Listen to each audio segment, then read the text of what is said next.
ẹ̀yin èèyàn mi ẹjọ́ bó lẹ́wà ibo lẹ́wà ẹ wá wo fídíò yìí o. Tó bá ń sọ fún ẹ pé kó máa ṣàdúrà pé Ọlọ́run má ẹ̀ka ṣìrìn máa ṣàdúrà o. Tó bá sọ fún ẹ pé kó tó kúrò nílé kọ́kọ́ pray to your God, má jiyàn, aburú pọ̀ ń ta gan o. Ṣé ẹ̀ ń wo fídíò ẹ ti máa rí fídíò yẹn díẹ̀díẹ̀ lẹ́gbẹ̀ẹ́ báyìí fẹ́ fi fídíò kan wọ̀nyí ó lágbára o. Mo wà nínú ilé ìsìn lẹ́nìkan send ẹ̀ sí mi, ẹ jọ̀ọ́ ẹ bá mi subscribe, ẹ farabalẹ̀ wo fídíò yìí. Fídíò yẹn ní agbára, fídíò tọkọ tìyàwó. Kò yé mi, mi mọ ibi tán ń lọ, mi mọ ibi tán náà ń jáde lọ. Ó dà pé wọ́n kó sọ́wọ́ àwọn ajínigbé, àwọn kidnappers. Ẹ farabalẹ̀ wo fídíò yìí, ẹ make sure pé ẹ̀ ń ṣàdúrà kẹ́ tó máa kúrò nílé, ó wà important, ó wà important o. Màá play fídíò yẹn fún yín sìn. Mi mọ bọ́n ṣe lọ kó sọ́wọ́ àwọn bí àwọn kidnappers ní àbí bákan. Àwọn yẹn wá gbé wọn lọ sínú ihò ilẹ̀, as in inú ihò nísàlẹ̀. Wọ́n wá fi kíní slab tó máa fi cover drainage yẹn, wọ́n wá fi cover ẹ̀ lókè. Wọ́n wá kó wọn pamọ́ síbẹ̀. Ó dà pé plan wọn ni pé bóyá wọ́n fẹ́ sáré lọ get nǹkan kan àbí wọ́n make arrangement kankan padà wá bá wọn bẹ̀. Mi mọ báwọn ọlọ́pàá ṣe reach out sí àwọn people yẹn tó fi di pé wọ́n rescue wọn. Fídíò yẹn ní agbára, mo fẹ́ fi hàn yín sìn. Ẹ wo fídíò yẹn farabalẹ̀, kẹ́ wo fídíò yẹn. Máa rí pé nǹkan tó lágbára gan ni.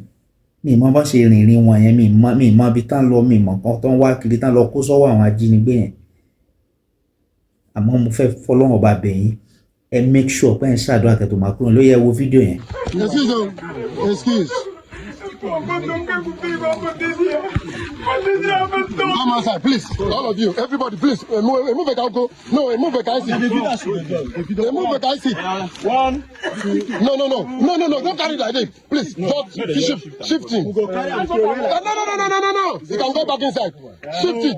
No, okay, shift it, please. 1, 2, ready. Shifting. Now shifting, okay. Shifting the key form. Shifting, small. Bros, shifting. 1, 2, ready. Come back from that place. I said this one key form. 50 again. Key form. Twice you shift your side. Ẹ bá mi subscribe. Ẹ farabalẹ̀ wo. Put out for twice inside. It's okay. One can come. Please, they can come outside. Give your hand to me. We are police. Come out. Oh, thank you, Jesus. You have been saved. Oh, bring your hand. You have been saved. Sorry. Thank you. You have been saved and delivered. Let him say something. It's okay. No. Don't put inside my phone. Don't put inside my distance. Go and calm down.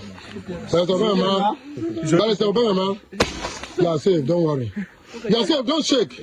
Relax. Don't shake.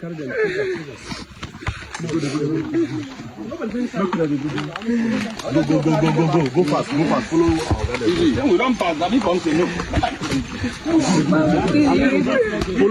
Follow the go. Don't rush yourself. Don't rush. We are here. Don't rush yourself. They are innocent. They are not guilty. Barrister, you are not guilty. Follow the goal. Don't fear anything. My client. Don't fear anything. Go. You need to have for no fear. My client is innocent. Yes. Also, that is the commander's sword. Yes. You don't want to make a car collect that to make you change time.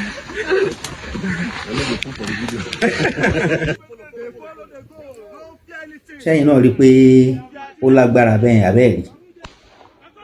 Reason tí mo fẹ́ kẹ́ farabalẹ̀ wo fídíò yìí, kẹ́ dẹ̀ bá mi share, kẹ́ bá mi comment ni pé kí lẹ̀yin rò pé as in ó dà story yẹn ò ṣe bí ẹni fẹ́ clear àbẹ́yìn náà ò rí pé ó rújú. Because lérú condition yẹn nírú ibẹ̀ yẹn báwo náà ṣe find ara wọn níbẹ̀ yẹn. báwo náà ṣe rìn tó fi di pé wọ́n bára wọn nínú kòtò. bẹ́ẹ̀ rí pé àwọn èèyàn slightly náà kàn rọra ń rí wọn láti ta tí wọ́n rọra ń wò wọ́n pé àwọn èèyàn wà níbi tán dẹ̀ ń pariwo fún help ẹ̀ ṣàánú wa ẹ yọ wá o. wọ́n máa lift kíní slab yẹn sókè báyìí náà discover pé tọkọtìyàwó ló wà nínú òwò níbi táwọn ajínigbé kó wọn pamọ́ sí. ṣe rí pé gbogbo kíní yìí ó nídìí ká máa fìrìn àjò wa ní Ọlọ́run lọ́wọ́ báyìí. But most importantly as I'm telling you, ẹ máa dágbére fáwọn èèyàn ibi tẹ́ bá ń lọ. ẹ jẹ́ ká dẹ̀ máa ṣọ́ ẹni tá a bá ń bá rìn tá a bá ṣọ̀rẹ́.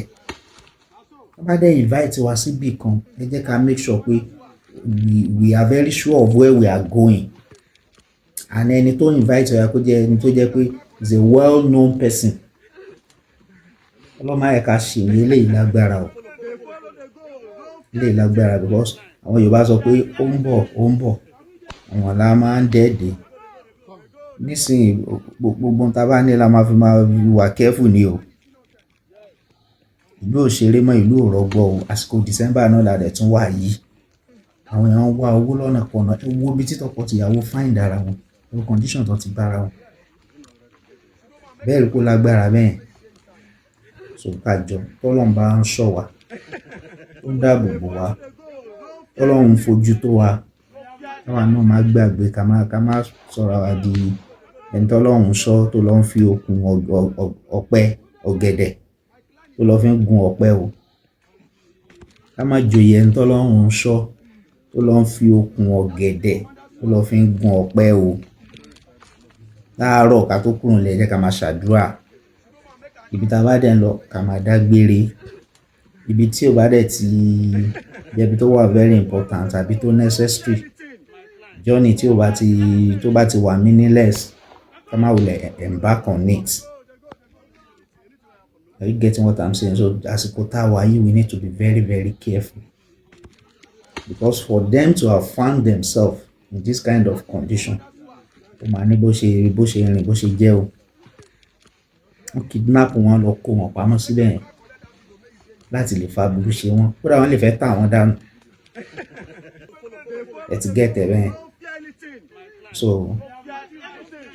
ẹni tí ò bá dẹ̀ yẹ kó mọ̀ much nípa wa nípa ìrìn àjò wa make sure pé a reveal. ẹni tó bá yẹ kó mọ̀ 2% we don't need to tell them 85% or 90% of our program and our journey. So please let us be very very careful and we should deal gently in whatever we are doing. ọlọ́run a máa ṣọ́ wa nǹkan tẹ́yìn náà bá rí sí fídíò tí mo fi hàn yín fídíò tẹ́ wò tán yìí nǹkan tẹ́yìn náà bá rí sí ẹ jọ̀ọ́ ní comment section please share your opinion. Kindly share it to your loved one. Make sure you like and kindly subscribe to this channel. God bless you.